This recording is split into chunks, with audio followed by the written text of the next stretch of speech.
রমজানের মাস চলছে, ইফতারে আমরা অনেক কিছু কিন্তু বানিয়ে থাকি স্ন্যাক্স টাইপের।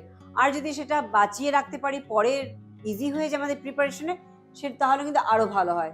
তেমনি একটি রেসিপি আজ তোমাদের কাছে নিয়ে এসেছি, কালো চানা দিয়ে। তো চলো ভিডিওটা এখান থেকেই শুরু করছি। আজ প্রথমেই চানাটি কিন্তু ভালো করে ধুয়ে পরিষ্কার করে নিয়ে কিন্তু 10 থেকে 12 ঘন্টা কিন্তু একটু ভিজিয়ে রাখছি আমি।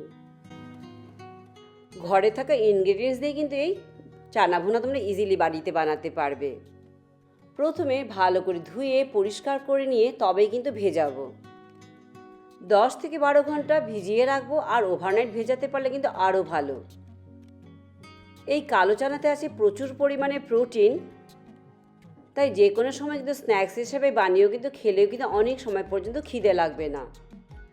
এইদিকে এই ছানা ভুনাতে লাগবে আমাদের আলু। এখানে আমি 3টে বড় সাইজের আলু ভালো করে সেদ্ধ করে নিয়েছি, খোসা শুদ্ধ। তবে 3টে আলুই ব্যবহার করবো না, 2টো আলু খুব ভালোভাবে ঠান্ডা করে তবেই কিন্তু এয়ারটাইট কন্টেনারে কিন্তু ফ্রিজে 7 দিন পর্যন্ত রেখে দিতে পারি। যখন আমাদের দরকার তখন বের করে ব্যবহার করতে পারবো। এদিকে চানাও ভালো করে ওভারনাইট কিন্তু ভিজে ফুলে উঠেছে। আজ আমি এখানে স্প্রাউটের চানা দিয়ে চানা ভুনা বানাচ্ছি, যেটা কিন্তু আমি প্রেশার কুকারে লবণ দিয়ে কিন্তু ভালো করে সেদ্ধ করে নিয়েছি। ভালোভাবে নরম হয়ে কিন্তু সেদ্ধ হতে হবে। দেখতেই পারছো হাতের সাহায্যে প্রেস করলে কিন্তু চানাগুলো কিন্তু ভেঙে যাচ্ছে। খুব ভালোভাবেই সেদ্ধ হয়েছে। কমপ্লিটলি ঠান্ডা যখন হয়ে যাবে তখন কিন্তু যতটা আমি সেভ করে রাখতে চাইছি একটা এয়ারটাইট কন্টেনারে এভাবে রেখে দিচ্ছি। তবে খুব ভালোভাবে কিন্তু ঠান্ডা করে নিতে হবে। আবার যদি লম্বা টাইমের জন্য ফ্রিজ করতে চাও তবে ফ্রিজার ব্যাগে এভাবে রেখে দিও, যেটা কিন্তু অনেক দিন পর্যন্ত তোমরা ব্যবহার করতে পারবে। এবার যাচ্ছি মেইন কুকিংয়ে। 2 টেবিল চামচ সাদা তেল ভালোভাবে গরম করে নিয়ে একটি শুকনো লঙ্কা হাফ করে ভেঙে দিয়ে একটু ভেজে নেব। একটি বড় সাইজের পেঁয়াজ ভালো করে স্লাইস করে নিয়েছিলাম, সেটা এবার দিয়ে দিচ্ছি। যতক্ষণ না পর্যন্ত পেঁয়াজের কালার চেঞ্জ হচ্ছে মিডিয়ামে যে ততক্ষণ পর্যন্ত পেঁয়াজ ভালো করে ভেজে নেব। বয়েল চানা যে ফ্রিজে এয়ারটাইট কন্টেনারে রেখেছি সেটা কিন্তু যখন রান্না করবে তখনই কিন্তু বের করে ইউজ করতে পারো। আর যেটা ফ্রিজার ব্যাগে রাখছি সেটা কিন্তু নর্মাল রুম টেম্পারেচারে এনে করে তবেই আমরা রান্না করতে পারবো। তাই বেশি পরিমাণে সেদ্ধ করে কিন্তু সেভ করে রাখলে কিন্তু যখন বানাবার সময় কাজ অনেক সুবিধে হয়ে যায়। পেঁয়াজ ভাজতে ভাজতে পেঁয়াজের কালারও চেঞ্জ হয়েছে। এবার এখানে দিয়ে দিচ্ছি বড় চামচে 1.5 টেবিল চামচ আদা আর রসুনের পেস্ট। দুটোই কিন্তু সমান পরিমাণে বেটে নিয়েছিলাম। এবার গ্যাসের আঁচ মিডিয়াম রেখে আমাদেরকে ভালো করে রসুন আর আদার পেস্ট ভেজে নিতে হবে 3 থেকে 4 মিনিটের জন্য।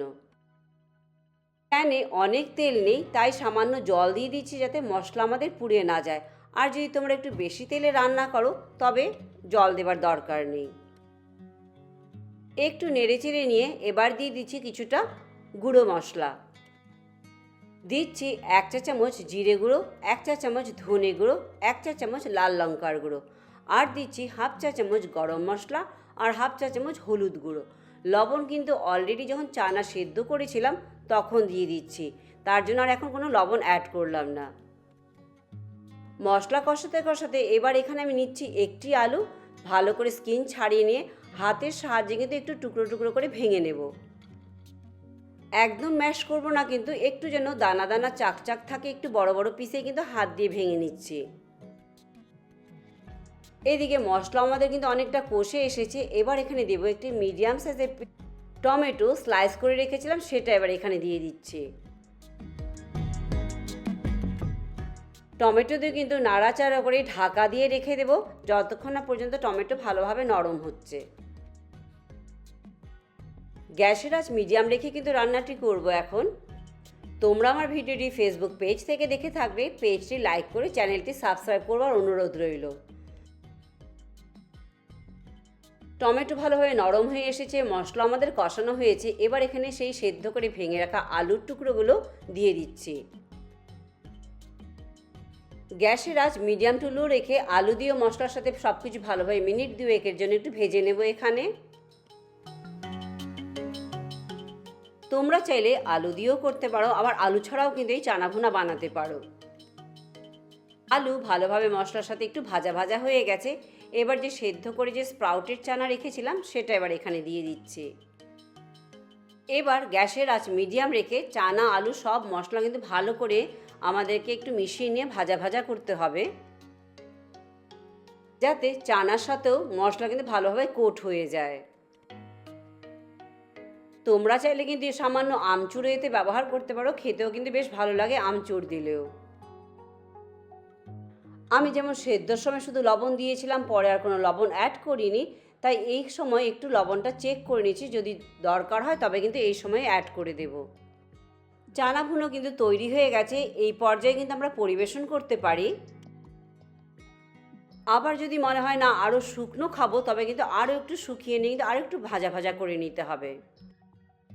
তবে হ্যাঁ, দুভাবেই কিন্তু খেতে খুব ভালো লাগে। তোমরা স্ট্রেট এভাবেই পরিবেশন করতে পারো, আবার স্যালাড দিয়েও কিন্তু পরিবেশন করতে পারো। আমি এখানে পেঁয়াজ কুচি, ধনেপাতা কুচি, শসা কুচি, টমেটো কুচি আর কাঁচা লঙ্কা কুচি নিয়েছি। স্যালাড দিয়েও পরিবেশন করে তোমাদেরকে দেখাচ্ছি।